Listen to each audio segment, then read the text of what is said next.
After work, coming home, I pinned my alluring girlfriend onto the bed and showered her with kisses. She feigned resistance, yet secretly invited me, playfully pushing me around. Just as I was about to ask why she was acting so reserved today, I noticed her face flush with embarrassment as she playfully pounded my chest with her tiny fists. I teased her that she had quite an elegant touch, but then her next words sent a cold sweat down my spine. All I heard was her shy, "Oh, brother-in-law, what are you doing?" Before I could react, she hurriedly slipped on her shoes and left. Chapter 1. My girlfriend has a twin sister. The two look exactly alike.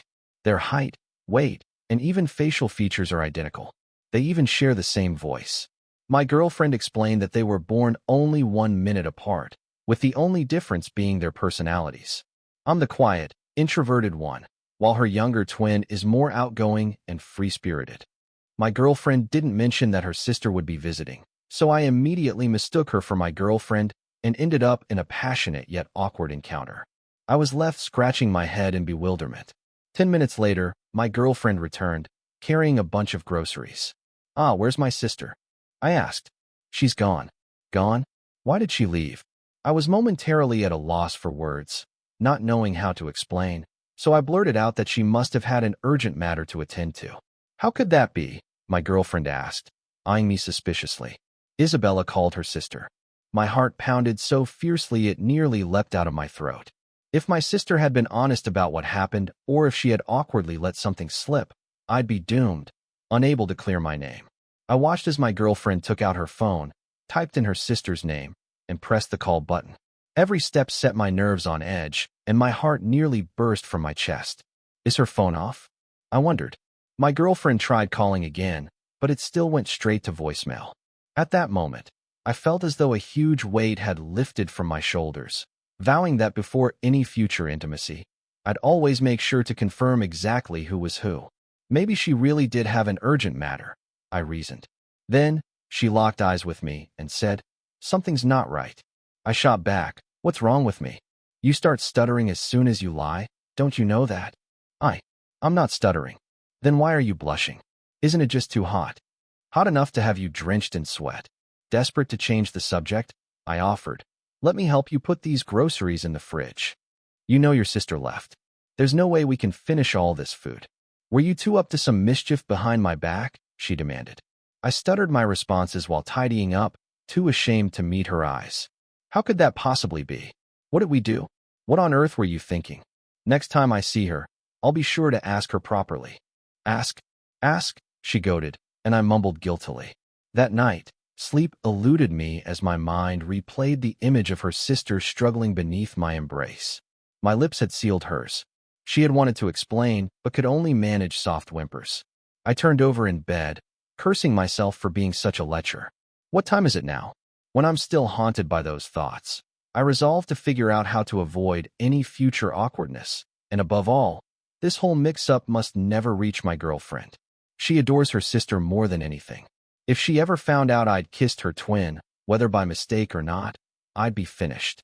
Fortunately, her sister hadn't appeared these past few days. Judging by my girlfriend's demeanor, it seemed the two weren't particularly close, and as long as no one mentioned it again, the whole incident might just fade away. Still, I felt the heavy weight in my heart finally lift. In the meantime, I encountered her sister a few times, and she spoke with me as normally as ever, as if that incident had never occurred, and that was for the best. After all, it was just a misunderstanding, and the blame rested solely on me. If she could forgive me, I considered myself truly fortunate. Later that day, my girlfriend got off work unusually early. As soon as I opened the door, I was hit by the strong smell of alcohol clinging to her. "Where did you go? Why did you drink so much?" I asked. She mumbled a few terse, "Work party, damn it," and then collapsed against me, dazed and confused. I carried her into the bedroom and went to the kitchen to prepare some warm honey water for her. She took the cup and gulped down a large sip before suddenly wrapping her arms around my neck and forcing the honey water from her mouth onto mine, saying, "Stop messing around. Stop messing around." I assumed she was just drunk and needed rest, but she wouldn't let go. At today's company dinner, everyone else was paired off, engaging in all sorts of flirtatious caresses except me. Where did you even eat dinner that allowed for such touching? I questioned. As she spoke, her hand never stopped its journey, sliding from my waist up to my back. Her hand was warm, as if a small flame were dancing across my skin. My girlfriend was indeed heavily intoxicated. She had no real support, with half her body clinging to mine. The mingling scent of alcohol and her perfume was intoxicating. Looking at her flushed cheeks and feeling her teasing caresses, I could no longer hold back my desire and kissed her fiercely. After a long, passionate bout that left us both sweating, I went to take a shower and then returned to see her sexy back. That's when a chilling thought struck me. An icy shiver surged from my heels straight to the crown of my head. Damn it, I really never learn. Was the person I'd been entangled with just now truly my girlfriend? You? Are you Clara or Isabella? Chapter 2. Smack. A sharp, resounding slap. Isabella, say. Alex, what the FCK are you thinking? Wait, listen to me. You're so disgusting. While being intimate with me, you had the nerve to have my sister on your mind. Are you even human? No. Listen, let me explain. I tried to explain, but I couldn't even begin to justify it. How on earth could I say? I mistook Clara for you last time and pinned you to the bed for a storm of kisses. That would only get me killed faster. Yet, if I don't mention it, how will you ever understand my worry? You two look so damn alike. I was terrified of mixing you up. What were you even thinking? Could my sister really have done that with you? Aren't you filthy? I must have been blind to be with you. I was wrong. This is all just a misunderstanding. But have you two really done something? She stared me right in the eyes. No, absolutely nothing happened. Isabella says, I don't believe it. I replied, you two are just too much alike. I felt I had to ask otherwise. Otherwise what? If nothing happened between you two, how could you possibly be so worried? Smack. She slapped me hard again. I watched her burst into tears, sobbing uncontrollably. She got dressed and stormed out, slamming the door. There was nothing I could do. The more we dwell on this, the uglier it becomes. All I can do now is wait for her anger to subside and then apologize properly. I sat back on the bed, still feeling the lingering warmth of her body on the covers and the undeniable evidence of our intimacy on the sheets. What was meant to be a beautiful, intimate moment had turned into this disaster. I ran my fingers through my hair in regret and had no energy to clean up. I opened a bottle of liquor and guzzled it down. If we break up over this, it just wouldn't be worth it. Isabella and I have known each other for only 6 months. We were that kind of love at first sight pair. She, pure and graceful, stunning, kind and understanding. And her sister, she's her Achilles heel. No one can ever let her sister be wronged, not even me. I lost track of how long I drank until I was completely dazed. Then the door opened and Isabella returned, looking utterly exhausted. I rushed over and grabbed her hand. I'm sorry, it's all my fault. She glared at me coldly. Don't be angry, okay? I really messed up. Isn't it true that you got yourself drunk by yourself? She mumbled. I just got off work. I'm exhausted. Don't hassle me. In that instant, the scent of alcohol turned to sweat, oozing from every pore until in a second my clothes were soaked. Just now, weren't you? What do you mean I wasn't me? You're completely out of it. She gently pushed my head. That single push snapped me completely awake, yet plunged me into even deeper confusion. My mind felt jammed, as if it couldn't move at all. Enough talking. I'm going inside to lie down, she declared. Before I could stop her, she caught sight of the disheveled sheets and the discarded condom wrapper on the bedside table. I knew then that I couldn't hide it any longer. I had to tell her the truth. From the very start, it had all been a misunderstanding. I had mistaken Clara for you and forcefully kissed her. And then today, with Clara so drunk, I again mistook her for you and went through with that. Not a single word was concealed. After hearing my confession, Isabella's eyes reddened as huge, tears-sized droplets splattered down her cheeks. Oh, dear, you can't put all the blame on me. It was Clara who made the first move. I never expected her to take the initiative to sleep with me. Smack. I took another hard slap. And after everything, she even pretended to be you just so she could get away. Isn't it obvious it was all her design? Smack. Another slap. I lost count of how many I'd taken today. That slap shattered me completely. Damn it. Are you two sisters always like this? Both loving to dish out slaps. I've told you, it was her seduction. She lured me in. She pretended to be you, and that's why I ended up sleeping with her. Not because I truly wanted to be with you from the start. So tell me, where the hell did I go wrong? Isabella said nothing, silently gathering her things. Yeah, I should have seen it coming a long time ago. Isabella, even in anger, remained calm. She wasn't throwing a tantrum at all, nothing like the act Clara had put on. Besides, Isabella rarely initiates intimacy with me. No matter how you slice it, I'm to blame. I moved in from behind and wrapped my arms around her. Listen to me. I know I was wrong, and I apologize, but let go, you dirty bastard. She stopped tidying up and didn't even look back at me. Her tone was as icy as frozen hard pork in a refrigerated locker, completely lifeless.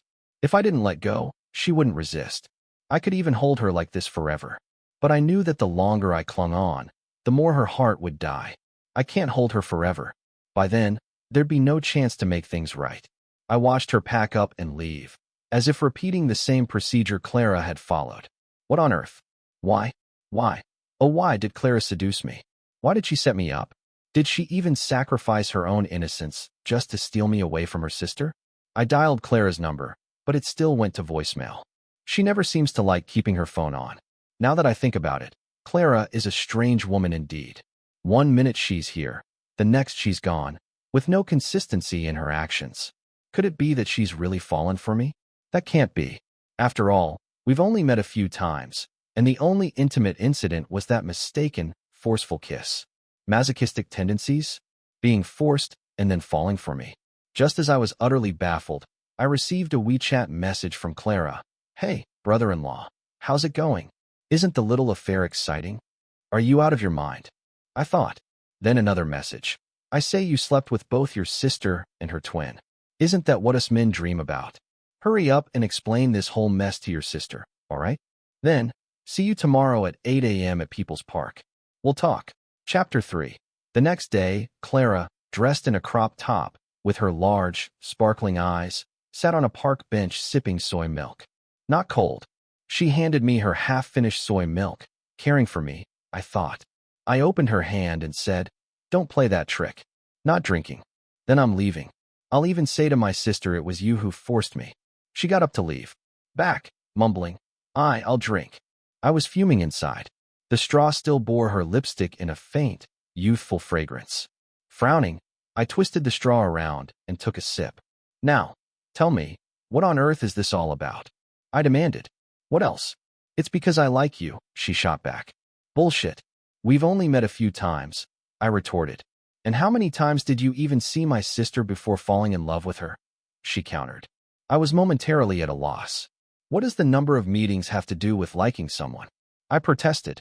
"I'm your brother-in-law. You two aren't even married yet." "Well, I'm going out with your sister too." She stood up and puffed out her chest. "I've looked exactly like my sister since we were kids. Same face, same figure. What's my fault?" I too stood up and met her gaze. "I admit, your sister is beautiful.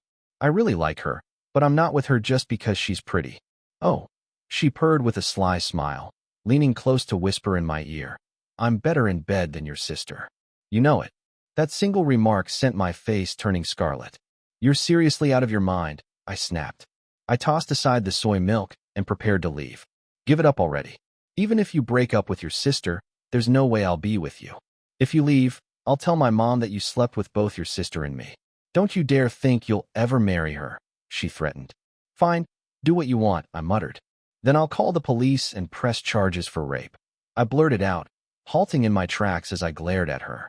"What the hell do you really want?" "Take responsibility for me," she demanded. "But I also slept with your sister," I protested. "So who exactly am I supposed to be responsible for?" "Both," she replied coolly. "Maybe the three of us could live together," I suggested. "Not impossible," she mused. "Stop messing around. Your sister could kill me," I warned. After a pause, she said, "Then you can only be my boyfriend." "No way." "Then how about just pretending to be my boyfriend?" she pleaded. I sighed. "Miss, there are plenty of good men in the world. Why do you have to cling to me?" For a moment, she fell silent, head bowed, tears streaming. "Where are all the good men? Why haven't I met one yet?" she lamented.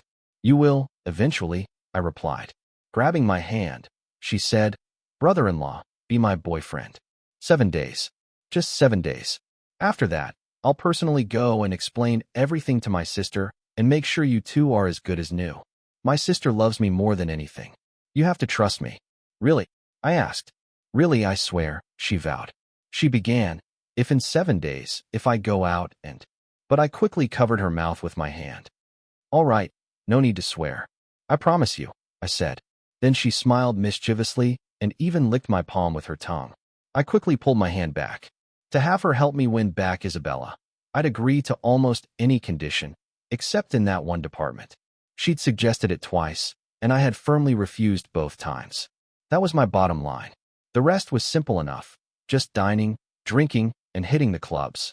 Isabella used to prefer quiet spots, and I rarely went to bars or clubs. Now, I almost go every day. The constant noise gives me a headache. Hey, beautiful, dance a little. Suddenly, a stranger's hand crept onto Clara's waist. She neither accepted nor rejected it. Instead, she gyrated wildly on the dance floor. The men grew bolder by the minute, his embrace sliding ever lower. No matter what, Clara is still my sister-in-law. I strode over and knocked his hand away. Buddy, keep your hands to yourself. Who the hell do you think you are? I'm her brother, I declared. Clara shot back. He's my boyfriend. Damn, if you have a boyfriend, why are you still being so provocative? The man angrily flung his hand and stormed off. What did you just say? Say that again. Clara grabbed my arm. See? I told you. I can't find any good men. What good men can you even find here? So where should I go then? I thought for a moment. Let's go to the amusement park. The next day, I took her there. She rode the carousel, the pirate ship, and the roller coaster, laughing like a child. I realized she was truly capricious, seductive like a siren at the nightclub, yet as innocent as a child at the park. I took the ice cream from her hand. First time here? I asked. Yeah, it's my first time, she replied. It's so much fun, I said, licking my ice cream cone. It was a bit chilly. I even brought your sister here once, I recalled. She wouldn't dare try any rides, wouldn't let me have any ice cream, saying it would give her diarrhea. Your sister's such a stickinthamud, he muttered. Don't mind her. Bring me here next time. I smiled. It's already day 4. 3 more days to go. Why are you such a buzzkill? She pouted. Where do you want to go tomorrow? I asked. Tomorrow, I want to check out your company, she said. Why would you go to my company? I was surprised. Mind your own business, she retorted. I couldn't argue with her, so I took her to my workplace. Some colleagues, having seen Isabella before, mistook her for her and greeted her cheerfully. Clara didn't correct them. Instead, she responded warmly to everyone. They all said, my girlfriend seems in a good mood today, so talkative, while I, busy with work, told her to sit tight and not cause any trouble. Soon after I began working, in less than an hour, she fiercely slapped a woman, my immediate supervisor. Chapter 4. What are you doing?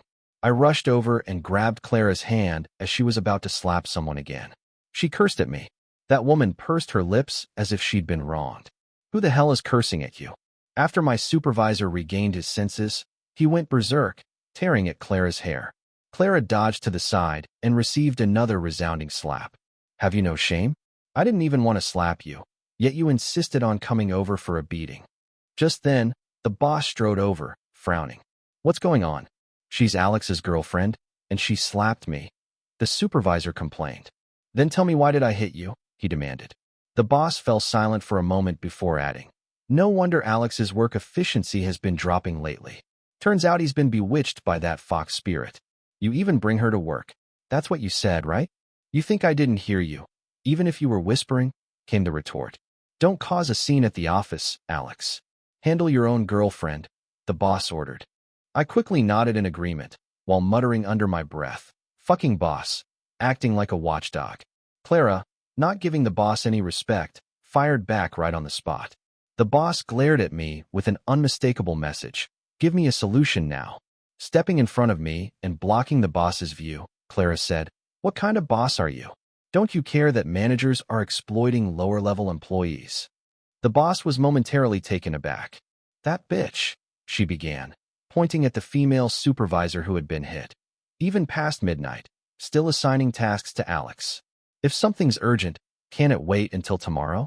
And these tasks aren't even his. They're just her offloaded work. And you're keeping such useless trash on staff? How do you know all this? I stuttered. Though I'd been with Clara these past few days, I hadn't expected her to be so meticulous. You were working overtime at the bar, thinking I wouldn't notice? She accused. I fell silent. None of these things would ever catch Isabella's attention, and besides, didn't you already have another job lined up anyway? Since you're leaving soon, why let this damn thing get to you? If you're uncomfortable slapping a girl, I'll do it for you, she offered. How do you know everything? I asked, dumbfounded. I could only roll my eyes. Are you quitting? The boss asked me. Yeah. What's there to be sentimental about with this stupid company, stupid boss, and stupid supervisor? Clara jumped in as my mouthpiece. Go to HR, get out now. Outside, a light drizzle fell as I clutched my office supplies in both hands, while Clara held an umbrella over me. Are you coming to the office today just for this? She teased. Yeah, otherwise what's the point of me being here for fun? I replied with a nod, feeling oddly moved. How do you know everything? She pressed. I'm not blind, I shot back. These past few days you haven't eaten or had any fun just because of this damn mess. Look, you finally found a suitable new job, and that's why you're smiling, I observed. She seemed almost boastful, talking nonstop. Even though she was about to leave, she couldn't help but get a dose of satisfaction, leaving quickly, saving a month's notice time with the company. I even wanted to reach out and scratch the bridge of her nose, but in my clumsiness, I dropped all my documents. Don't move. If you do, they'll all fall, I warned. Bending over, she carefully picked up every single sheet. Watching her long hair get soaked by the rain, I couldn't describe the feeling inside. She was more considerate than Isabella, more passionate, and cared for me. Truly showed that she was concerned. Maybe being a girlfriend isn't so bad after all. I quickly shook my head, banishing this impractical thought. 3 days later, on yet another rainy day, it was my turn to hold the umbrella for her. When our agreed-upon day arrived, my 7-day stint as her boyfriend was honorably over. She smiled and said, Don't worry, I won't go back on my word. I'll explain everything clearly to my sister. I nodded. She wrapped her arms tightly around my waist, pressing her head hard against my chest, as if trying to memorize my scent. This time I didn't push her away. I gently patted her back. Clara didn't ask me to see her off. She took a taxi and left on her own. For the next month, neither sister contacted me. Just as I was preparing to forget about them and move on with my life, I received a WeChat message from, I'm pregnant. For a moment, I didn't know how to face this news. Then, just before bed, Clara shockingly sent me the exact same one. Once I managed to come to my senses, I first replied to Clara. Impossible. We took precautions that time. Aren't you going to take responsibility? Not that I did use a condom, she shot back. Then how did you get pregnant? I demanded. Just because you wear a condom doesn't guarantee safety. It can leak, you know, she countered. Believe it or not, I've only ever slept with you. Damn, I slammed my phone against the wall. God damn it. Do you hate me to death? How am I supposed to explain this to both of you? Or even to your parents? The next day, I bought a new phone. When I logged into WeChat, there were instantly over 99 notifications. Isabella sent me just one. Don't you dare ignore me. I never expected you to be like this. I'm keeping the baby, and it has nothing to do with you. I wanted to reply, but she had already blocked me. Almost all the remaining messages were from Clara, ranging from initial suspicions to furious tirades to tearful pleas and finally, to utter heartbreak. In those days, I drifted in a haze, a pitiful drunk, slumped in the corner of a bar. How many days did I go without eating? 3, 4? Every day I drank until I violently vomited, then got up to drink some more, until I eventually started coughing up blood. In a daze, someone helped me up, slung my arm over their shoulder, and laboriously led me out of the bar. Who was it? Isabella or Clara? Chapter 5. In the taxi, the recitations of countless deities echoed in my ears. How can one achieve a solution that pleases both sides? To not fail Buddha and not fail the one you love. It's impossible to be responsible for two people at once. But as long as I'm still a man, I must take responsibility for at least one of them. Who should that be? Isabella is my primary partner, and by right, I should be responsible for her. Yet now she hates me with every fiber of her being. Meanwhile, Clara is more of a victim. If I hadn't forcefully kissed her that day, none of this would have happened. But then it wouldn't be fair to Isabella. I turned my head and looked at that face, so familiar to me, at the anxious expression and the trace of resentment in her eyes, and I smiled. Then I thought, tonight, whoever got me out of that bar, I'll take responsibility for her. At least she cares about me. That night, I couldn't tell whether it was Clara or Isabella with whom I tangled in the sheets. All I remember is that once we got home, she started crying first. I held her, kissed her, and before I knew it, we were in bed together. That night, she seemed determined to vent all the grievances in her heart, or perhaps to assert her claim, declaring that I belonged to her.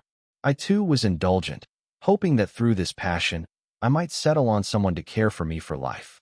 The irony was that I had no idea whether the body entwined with mine belonged to Isabella or Clara. I was jolted awake by thirst.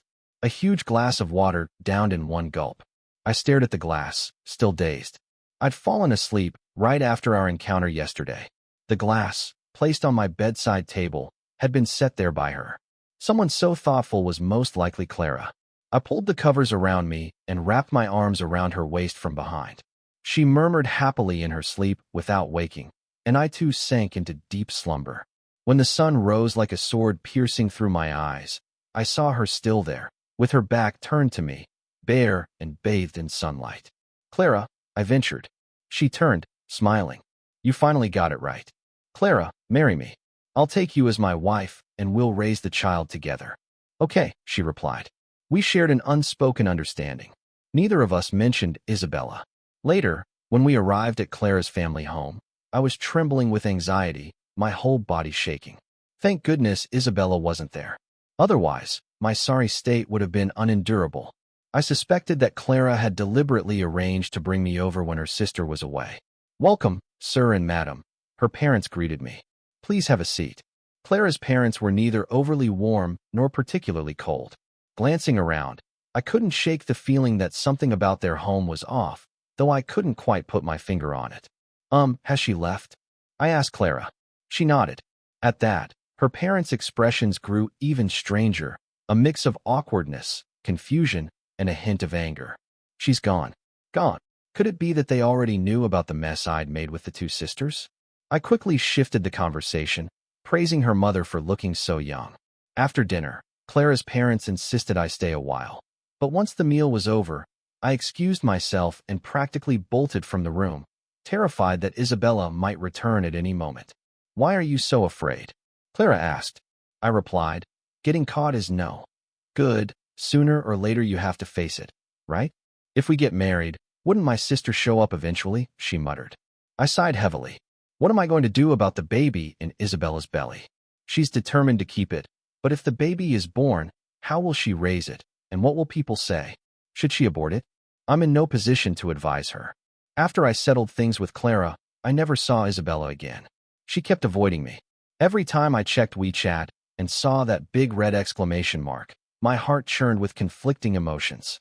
For a month, I buried myself in work, trying desperately to forget this unpleasant chapter of my life, until one night at a nightclub, I saw Clara wrapped in the arms of two men, one holding her waist and the other kissing her neck. She closed her eyes in pleasure, swaying sensuously, utterly unconcerned about the baby growing inside her. What are you doing? I demanded. Mind your own business. I'm your boyfriend. If I don't take care of you, who will? She laughed, then a cold, venomous laugh. Oh, yes, you are my boyfriend. So how about we break up now? Fine. You have no right to control me. I stood there stunned, and then an unnamed fury exploded within me. I grabbed her arm and dragged her out of the club. What do you mean by that? I shouted. She answered lightly. What do I mean? I just want to snatch you away from your sister's side. Why? Why would you do that? I roared, my anger loud enough to startle passers-by. Don't think I don't know. You've always loved my sister, Isabella. You and I were never more than a physical affair. I admitted. At first, I truly liked your sister, Isabella, but after spending so much time with you. When I looked up, she had already walked far away, not even listening to a word I said. I returned to that familiar bar, taking a seat in a corner. I noticed a girl, utterly drunk. I walked over. Isabella, I ventured. She smiled and waved me over. You're drinking so much? It's not good for the baby. Who are you? Since when do you care about me? She retorted, waving her hand dismissively in front of me. Are you okay? she asked again. This was the second time I'd heard that question today. I felt deeply troubled. How did you end up here? How can you get so drunk? Am I the only one? I drink because.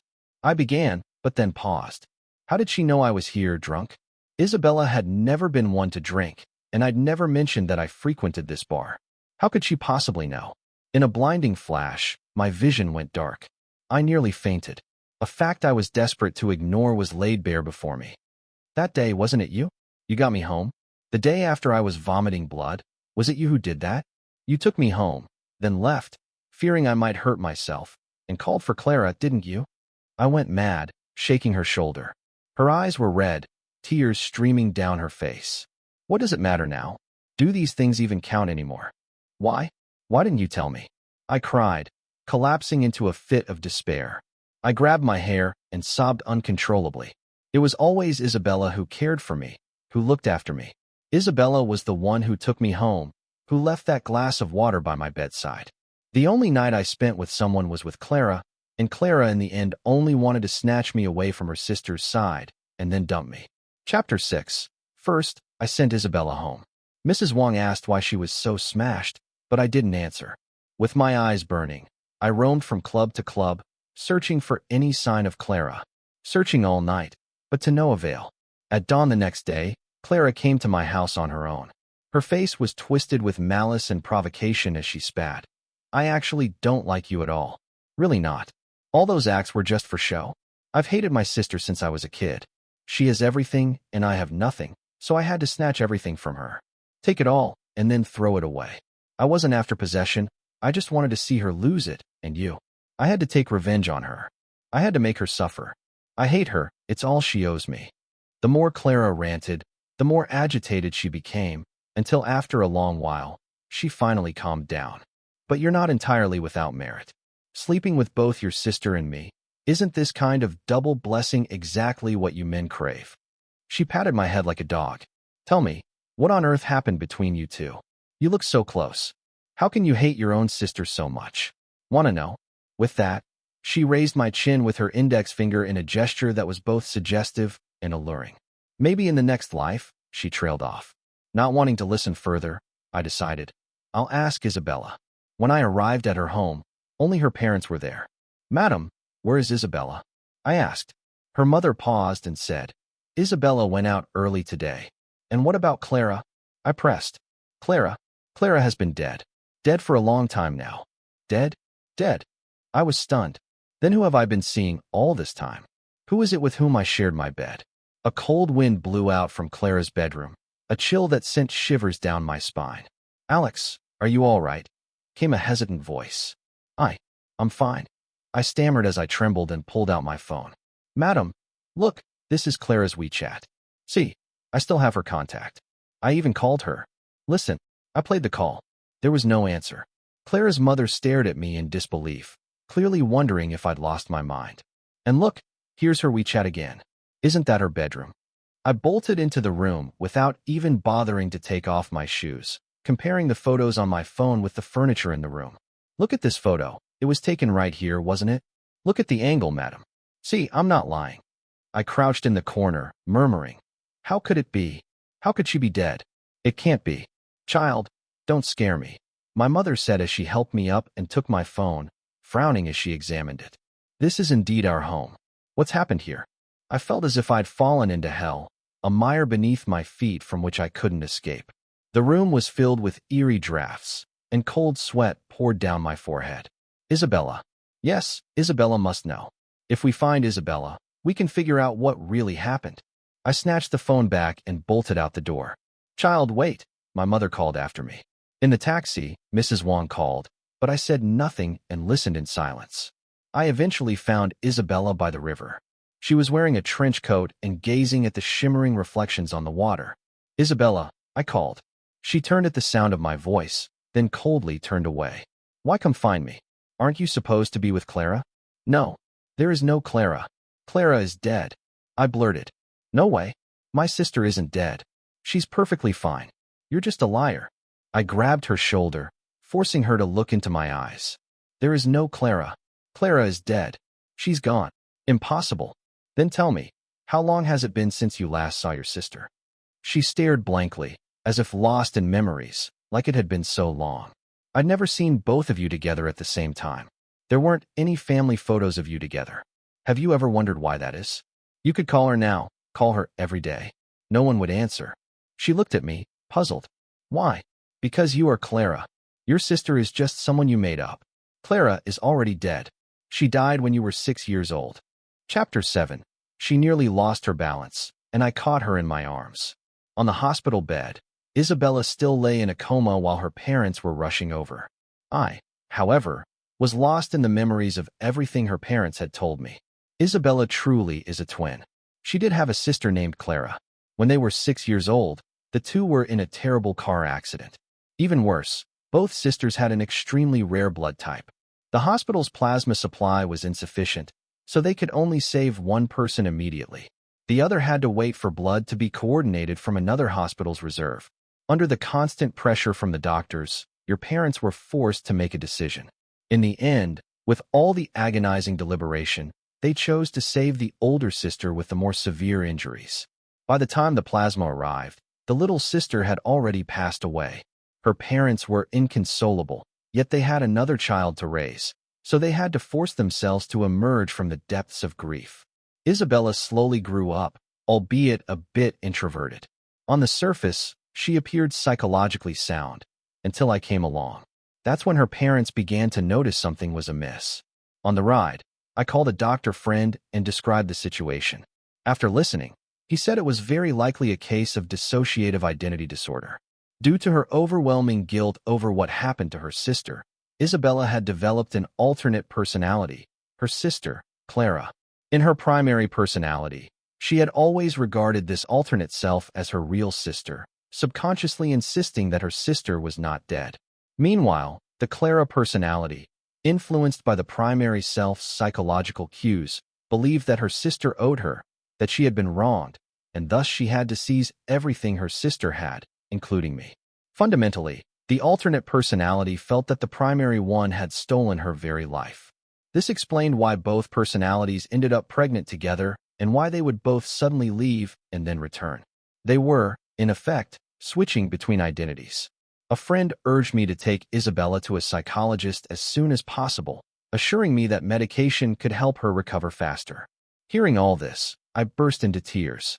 After suppressing my emotions for so long, I finally felt them released. The recent pressure had nearly driven me mad, but thank goodness they're actually two sides of the same person. There's only one child, and only one person who has shared my bed. Now, my heart no longer needs to bear the moral judgment or the torment of human nature. I gazed at the sunflower on the windowsill. It bobbed its head, as if to say that no matter what happens, it will smile and welcome the sun tomorrow. Mr. Wong? Mr. Wong. Ah, what's that? The psychologist emerged from the treatment room with Isabella. Today's session was over. A mess. Lou's condition had improved significantly. Very soon, her alternate personality would completely vanish. Thank you so much, doctor, I said, bowing to him. What were you just looking at? Isabella asked me, holding onto my arm. I smiled and replied, I was looking at the flowers. Sunflowers? What's so special about them? Every time you come, you stare at it. You've been watching it for a month now, tilting your head so adorably, just like you. This month has been a happy one, she added. One thing the doctor had told me was that Isabella's dissociative identity disorder was completely cured. She would no longer need treatment. A few months later, Isabella and I held our wedding.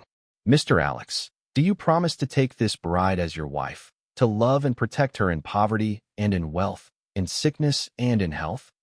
I do. My voice rang out clearly as I looked at Isabella's smiling face, and I couldn't help but smile broadly in return. And do you, madam, promise to take this groom as your husband, to care for him through poverty, in wealth, in sickness, and in health? I do. The wedding concluded perfectly. Later, in our marital suite, I couldn't wait to wrap my arms around her. Blushing furiously, she playfully punched my chest with her tiny fists, her face radiating happiness as she said, Alex, thank you for taking me to see the psychologist. Now she's completely dead.